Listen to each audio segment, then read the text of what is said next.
sports. With less than 2 weeks until the runoff election for Jacksonville mayor, the general election, Democrat Donna Deegan and Republican Daniel Davis both spoke tonight, but at different events. Deegan spoke on a forum on live TV, while Davis spoke at the Jacksonville Fraternal Order of Police.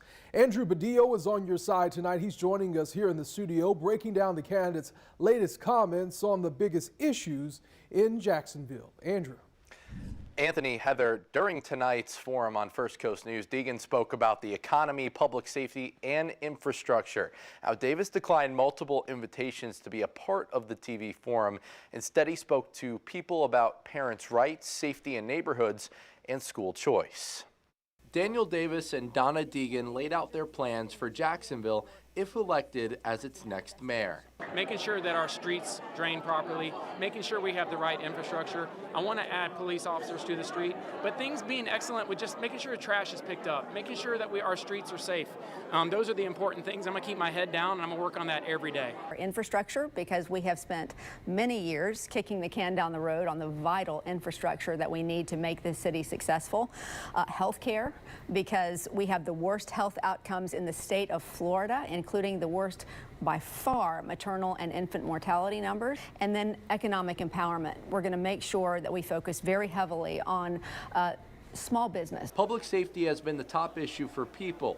Both candidates shared their strategy to keep people safe. And we all know that if a child has a world-class education and an opportunity for a job, that's the best crime fighter we can ever find, and that's what I'm going to focus on as mayor. 70% of the people in our jails are illiterate.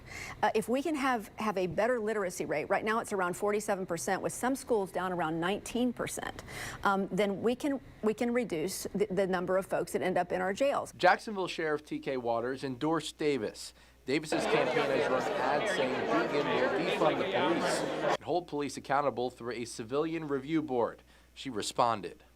I want to have some sort of a community board that can increase those difficult conversations that you have to have in order to create better relationships between police and the community. And you have someone who wants to put citizens or active folks in charge of review boards for the sheriff.